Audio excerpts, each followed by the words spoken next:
जय हिंद साथियों। बहुत बड़ा प्रश्न है कि कोरोना वायरस जिससे पूरे विश्व में लाखों लोगों की असमय मौत हो गई, उन मौतों के लिए जिम्मेदार कौन है? अभी आपने देखा कि भारत में सेकेंड वेव के दौरान हजारों लाखों लोगों की असमय मौत हो गई, और वो भी मौत बड़ी दर्दनाक मौत। प्रश्न उठता है, क्या ये नेचुरल वायरस था? कोरोना वायरस क्या नेचुरल वायरस है या it is a part of bio war?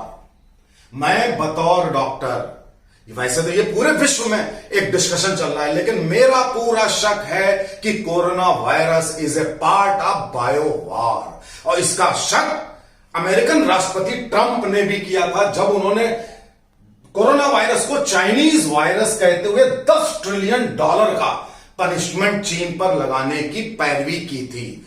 और साथियों, ये जो बाइडेन जो अब अमेरिकी राष्ट्रपति बने हैं, वो भी इसके पक्षधर हैं कि कहीं ना कहीं चाइना रिस्पॉन्सिबल है। अच्छा, मान लिया it's not a part of biowar, अगर मान लेते हैं बायोवार नहीं है, तो भी क्या चीन रिस्पॉन्सिबल नहीं है? ये कीड़े मकोड़े खाने वाला देश, ये वुहान में पहले कहता है चमगादड़ से वायरस हुआ, उसके बाद ये अमेरिका में त्राही त्राही मचा देता है, ब्राजील में त्राही त्राही मचा देता है, इंग्लैंड में त्राही त्राही मचा देता है, अफ्रीका में त्राही त्राही मचा देता है, और इंडिया में। और इसमें अल्फा, बीटा, गामा और ये डेल्टा वेरिएंट जो कि इतना डेडली था इंडिया में, जिसको हुआ वो हफ्ते भर के अंदर मौत की नींद सो जाता था। अब उसमें भी आपको सामने अगर करोड़ों लोग ऑक्सीजन के लिए तड़प रहे होंगे, आप किसको किसको सिलेंडर दे देंगे? जाहिर है कि या तो ये बायोवार है, और अगर बायोवार नहीं है तो चीन रिस्पॉन्सिबल है। वैसे बायोवार होने के पीछे दलील मैं आपको देता हूं, वो ये कि जो नेचुरल वायरस होते हैं, चाहे वो मम्स हो, मीजल्स हो, पोलियो हो, स्मॉल पॉक्स हो, जितने वायरस होते हैं वो समय रहते वीक होते जाते हैं। म्यूटेंट का मतलब समझते हैं ना, कॉलोनी बनती है, जैसे एक व्यक्ति होता है उसका परिवार पूरा बनता जाता है, ऐसे वायरस का भी परिवार बनता जाता है। तो ये जितना बनता जाता है उतना ये वीक होता जाता है। आप देखिए, अब स्वाइन फ्लू के केसेस ज्यादा नहीं आते, डेंगू के केसेस ज्यादा नहीं आते, लेकिन कोरोना वायरस में उल्टा हो रहा है। जितने वेरिएंट आ रहे हैं, जितने आपको वेरिएंट मिले वर्ल्ड के हिस्सों में, वो इतने डेडली थे कि पूछिए नहीं, उन्होंने त्राही त्राही मचा दी। तो अगर अब आप सोचते हैं कि सेकेंड वेव के बाद अगर थर्ड वेव आएगी और थर्ड वेव वीक होगी, तो आप गलत होंगे। और कई लोग ऐसे भी होते हैं हमारे देश में जो चीन की बुराई नहीं करते।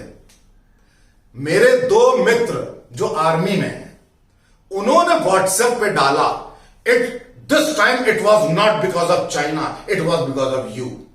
अब आप बताइए, आर्मी में होते हुए वो चीन की बुराई नहीं कर रहा है। ये पता नहीं क्या अपने देश में एक ये देशद्रोही मानसिकता है कि चीन की तारीफ करो, या चीन जो कि सब पे जुल्म ढाता है, पूरी दुनिया पे जुल्म ढाता है, तो भी उसकी तारीफ करते हैं।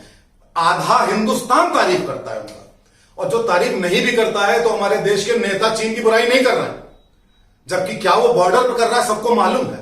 उनको बुराई करनी चाहिए, उनको प्रेशर डालना चाहिए कि चाहे ये बायोवार हो अथवा ना हो, आप ही के वायरस के द्वारा किया गया है, और ये बायोवार का पार्ट है। वरना 0 डिग्री से लेकर 44 डिग्री तक कोई वायरस एक्टिव रह सकता है।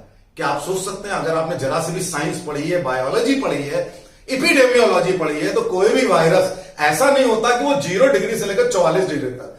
जनरली वायरस एक पर्टिकुलर मंथ में या एक पर्टिकुलर टेम्परेचर पे एक्टिव होते हैं। ऐसा नहीं होता है कि अचानक उसका मूड हुआ, उसने हजारों लाखों लोगों को मारा और चला गया। इसलिए मैं कहता हूं कि it is a part of biowar. और अगर बायोवार नहीं भी है तो भी आप ही ने फैलाया है, इसको हमने नहीं फैलाया। ठीक है, मास्क हमें हिदायत दी जाती है मास्क पहनने की सबकी, वो ठीक है, but it is not because of us, it is because of China, it is because of Chinese virus, it is because of biowar. और पूरे विश्व को अमेरिका और ऑस्ट्रेलिया की तरह आवाज उठानी चाहिए। यूएनओ में रिप्रेजेंटेशन, यूएनओ क्या कर रहा है? यूएनओ संस्था जो इतनी बेकार सी बना के रखे हुए हो, ये कर क्या रहा है? क्या ये अभी तक इसको प्रेशर नहीं डालना चाहिए था चाइना के ऊपर कि भाई साहब ये आपका वायरस पूरे विश्व में तबाही कैसे मचा रहा है? क्या हमारे देश के नेताओं को अमेरिका और ऑस्ट्रेलिया के साथ, पूरे विश्व के साथ आवाज नहीं उठानी चाहिए?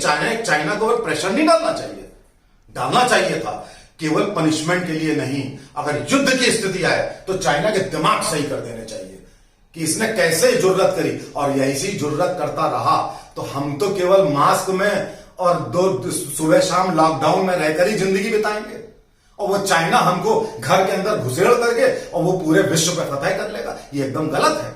It is not because of us, it is because of China. इसलिए इस देश के लोगों को, इस देश के नेताओं को, जनता को, पूरे विश्व को चाइना के ऊपर प्रेशर ही नहीं, मौका पड़े तो युद्ध करिए, यूएनओ प्रेशर डाले, इनसे पैसे मांगिए, इनको पनिश करिए कि दोबारा ऐसी जरूरत ना हो जिससे मानवता, पूरी मानवता के नष्ट होने का खतरा है। इसलिए जागरूक बनिए, अपने देश और पूरे विश्व पे दबाव डालिए। जय हिंद।